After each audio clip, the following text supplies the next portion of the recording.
Assalamualaikum Bu Nurul. Waalaikumsalam warahmatullahi wabarakatuh. Sehat ya Bu ya? Ya, alhamdulillah. Gimana Bapak sehat? Alhamdulillah Bu sehat. Alhamdulillah. Izin ini Bu, saya mengganggu waktunya sebentar. Hmm. Saya ada tugas demonstrasi kontekstual, yaitu mewawancarai kepala sekolah dan Ibu sebagai kepala di SDI Tahta Sajar tentang pengambilan keputusan Bu selama Ibu menjabat sebagai kepala di SDI Tahta Sajar. Izin Bu ya, saya boleh mengajukan beberapa pertanyaan ya ke Ibu Ya, ya? monggo Bapak. Pertanyaan yang pertama Ibu, selama Ibu menjabat nih, bagaimana Ibu dapat mengidentifikasi kasus-kasus yang merupakan dilema etika atau bujukan moral Bu? Baik, pertanyaan yang pertama mungkin saya bisa menjawab. Yang pertama, saya mengidentifikasi dari kasus-kasus yang dilema etika itu. Yang pertama, saya mempertimbangkan beberapa aspek ya Pak ya. Iya. Yang pertama, saya ada aspeknya yaitu konflik nilai dan prinsip dari dilema etika itu sendiri. Jadi kita sering banget dihadapkan oleh dua atau lebih nilai positif moral yang bertentangan, misalnya antara kejujuran dengan mengungkapkan kebenaran atau loyalitas dari seseorang tersebut. Terus juga saya di situ ada juga beberapa aspeknya, di antaranya adalah pertanyaan tentang tanggung jawab ya. Dalam etika seringkali melibatkan pertanyaan yang siapa yang bertanggung jawab atau tindakan atau keputusannya bagaimana, seperti itu. Nah, selanjutnya Jadi kalau selama Ibu menjabat itu bagaimana sih Ibu menjalankan pengambilan keputusan di sekolah yang Ibu pimpin ini? Terutama untuk kasus-kasus yang mana itu ada dua kepentingan Bu, sama-sama benar atau sama-sama mengandung nilai kebajikan di situ. ya. Nah, dalam pengambilan keputusan itu saya biasanya tidak mengambil keputusannya sendiri ya Pak ya. Oh, iya. Saya menggunakan konteks atau beberapa pendekatan. Yang pertama, saya melibatkan semua pihak ya Pak ya yang terkait. Di antaranya saya adakan diskusi terbuka.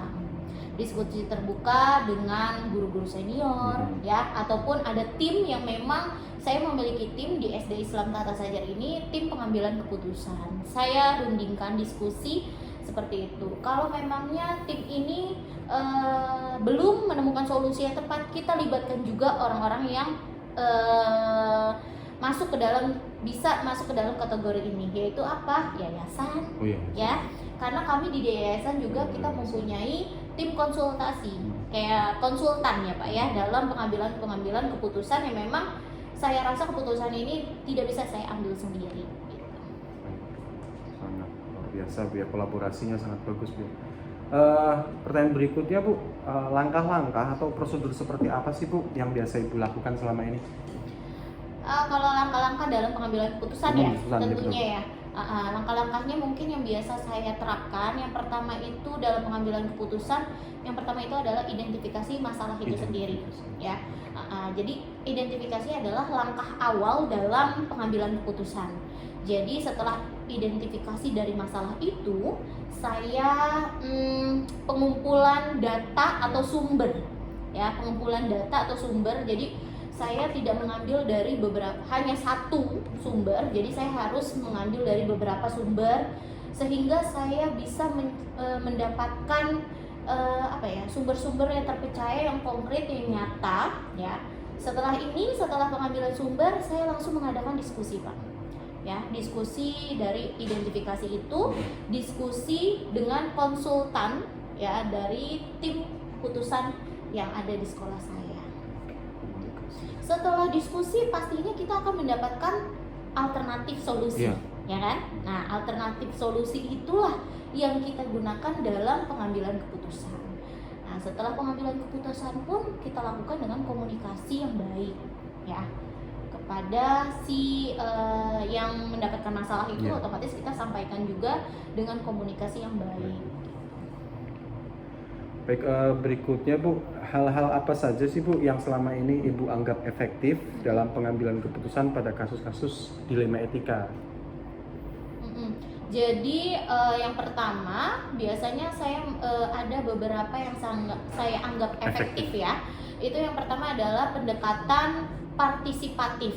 Jadi saya melibatkan keterlibatan semua pihak terkait. Jadi pemangku kepentingan ya, khususnya yang ada di sekolah ini. Jadi Jadi pemangku kepentingan itu bisa mendengarkan atau bisa memberikan solusi dari keputusan-keputusan yang akan nanti dianggap penting ya, yang sangat penting. Terus juga tentunya saya yang efektif itu saya bercerita atau sharing atau dengan tim konsultan. Dari yayasan tadi itu Bu? Betul, dari yayasan. Dari setelah tim kami menemukan solusi itu, kita sharing apakah keputusan ini bisa saya ambil dengan permasalahan seperti ini, dilema etika gitu ya. Dan juga selalu saya menggunakan sistem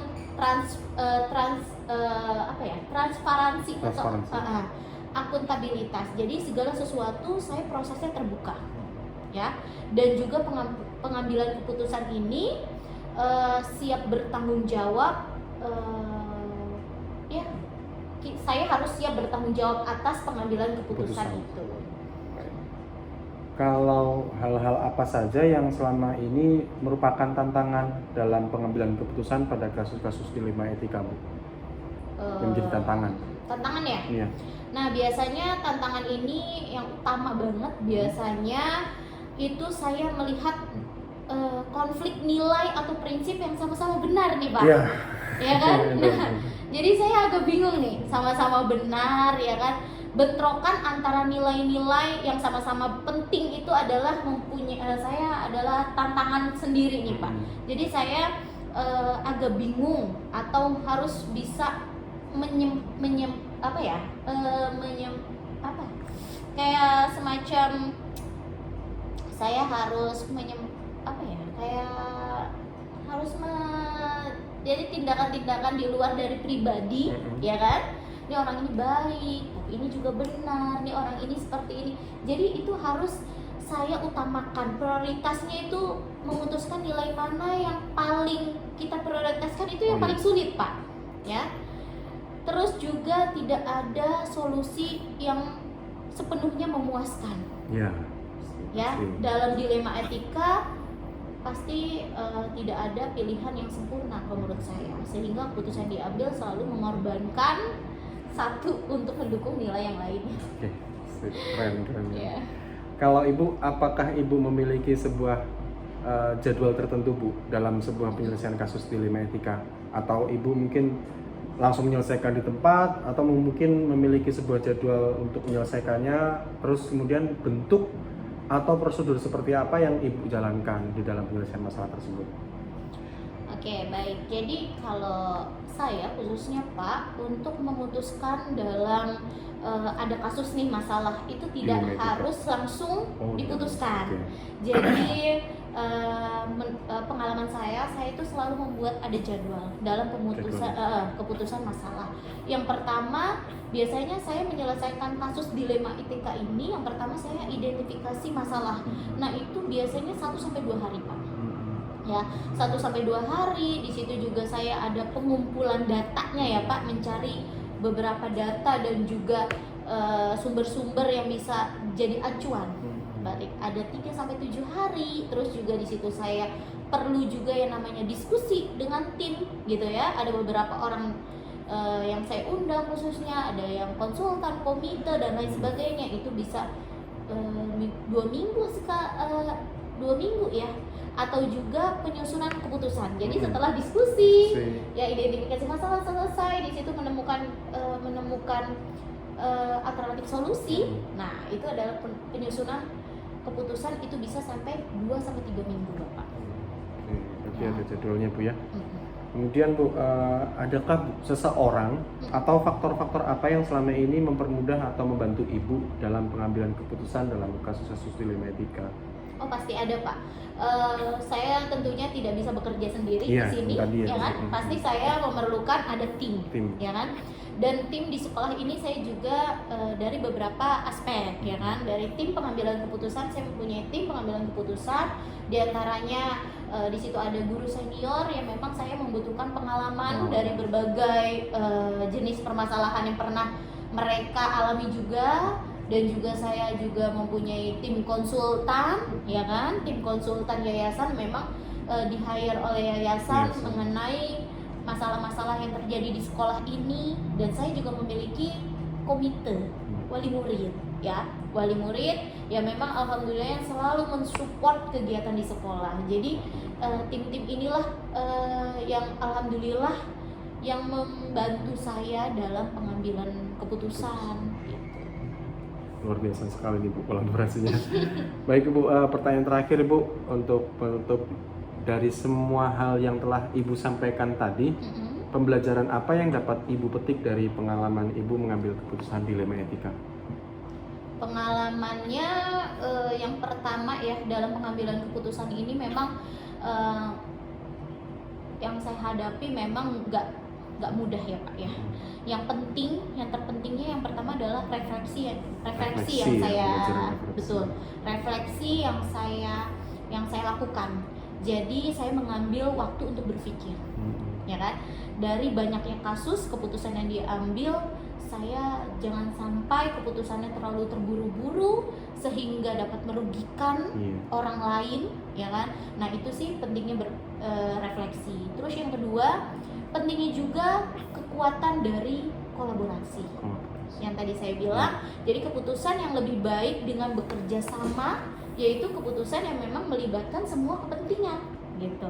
Di antaranya ada kolaborasi dengan orang tua, kolaborasi dengan kepengurusan yayasan, owner, itu penting juga owner mengetahui tentang kegiatan atau kejadian yang ada di dalam sekolah ini gitu. Terima kasih banyak Ibu Nurul waktunya. Semoga saya bisa belajar lebih banyak dari Ibu Nurul ya, ilmu-ilmunya, sharing-sharingnya. Ya, semoga Bapak juga sukses dengan kegiatannya dan juga ilmu-ilmu yang Bapak ambil bisa ditularkan oleh orang lain dan semoga juga bisa bermanfaat. Amin. Terima kasih banyak Ibu. Ya, sama-sama Bapak. Semoga terpuaskan dengan jawaban saya. Insya Allah. Terima kasih Ibu Nurul. Sukses selalu Ibu Nurul. Ya, amin.